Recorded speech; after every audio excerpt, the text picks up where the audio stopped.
Okay, coach, suggestion lang to dun sa sa top set video. Gantong angle na natin. Kahit yung distance mo dun sa video itself, parang ganito kalayo. Para makita natin talaga kung gaano kalalim yung hip position. Kasi mahirap na sayang lahat eh.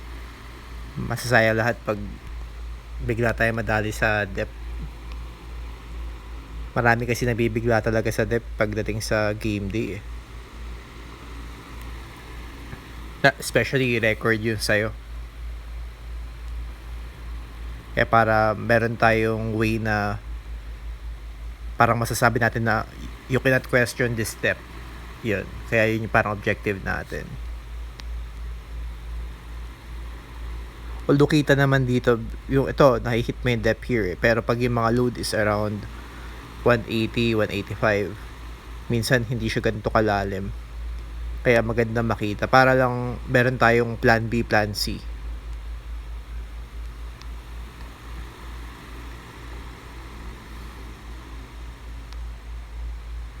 Ano ba kaya yung mga pwede natin gamitin parang sensory cue, yung mismo ikaw mismo yung nakaka-feel para hahanapin mo yung feel na yun, then malalaman mo na you're already hitting depth. Yung iba ginagamit na sensory basis yung belt kung saan nagtatouch na sa part ng thigh nila. Yun. Then pwede rin yung dapat may ganong motion yung dip. Yun, yung dip dip. Meron ganong sensation sa ilalim na pag alam mong na-apply na achieve mo yung ganong amount of dorsiflexion or yung forward knee travel, yung depth is going to be unquestionable. Kaya parang tingin ko lalagay ako ng tempo. Yun, lalo na yun. Yun, unquestionable to, coach. So, it's a matter of lowering the hip din talaga. Yung hahanapin mo talaga yung gantong lalim. Or yung effort ng hips mo na bumaba ng gantong level. Para maging siya, unquestionable. Pero makikita naman natin sa side angle kung hanggang saan yung kailangan nating i-push for depth. Decent pauses. Yung second rep na naman yung parang naging questionable na pause. Na parang, uy, may 1 second ba yun? Pero the rest, okay naman pag second rep talaga, kailangan maano natin to. So, lang talaga to. It's a matter of yung intention ng pagbaba ng hip. Ito, yan yung mga sigurado talaga So, pwede natin i-tempo to 1, 2, 3, 4, 5. Tapos, pag hit mo yung ganong range of motion or depth, angat na tayo. Yun yung mga ginamit natin before para convincing na yung kasi tingin ko nung nationals, malaking bagay nakita nila malalim yung opener mo Kasi 'di ba parang ganun din yung nangyari Opener sobrang convincing, then yung third mo is yung highest yung depth mo. Although pasok siya, pero yun yung masasabi mo na hindi siya kasing lalim ng opener. So okay yung siya, parang automatic kasi siya nangyayari. Pero kung nagawa mo convincing yung first 2 attempts, hindi na nila questionin ikaw Parang meron ka ng impression sa mga referees May syempre tao yan So I'm sure pwede natin i-take advantage yun na yung first impression last.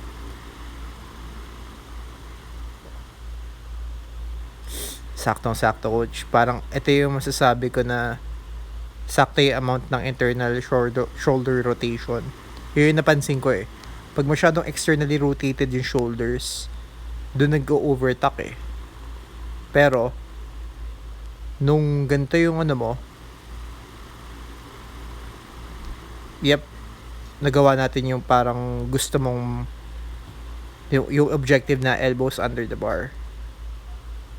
Now, the question is, yan ba talaga yung strongest position? Pero so far, based on how it moved, nakakontrol mo naman siya.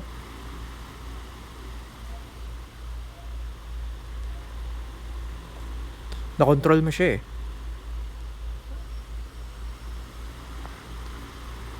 So, pwede natin palakasin yung gantong Pero kung depends eh.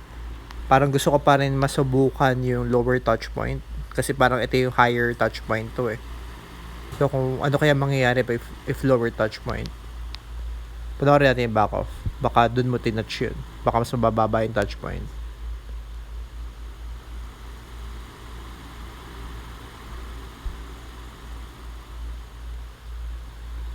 Kasi kung yun din, another basis yun. Kaya magandang makapag long pause ka, coach. Yung legit na 3 seconds. Kasi isa rin yun sa mga pwedeng gamiting basis kung saan the best yung touch point eh. Kasi kung hindi mo siya ma-hold for a pause dun sa current touch point, kailangan babaan natin. Kasi hindi rin enough yung nakokontrol yung pababa. Kailangan sustainable yung duration ng long pause. So, kung nagagawa yung long pause dito, push natin, sige. Okay lang na ganito. Pero kung hindi pa, kung hindi doable, parang magalaw, hindi mo ma-stabilize sa ibabaw ng chest mo, bukod sa making sure na solid yung brace mo and leg drive, talaga, lower touch point. Yun yung kailangang, yun yung pwede i-adjust mo para mas maramdaman mo na stable yung platform mo, yung base mo.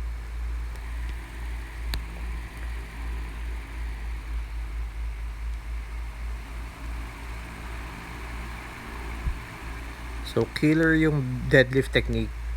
Solid talaga siya.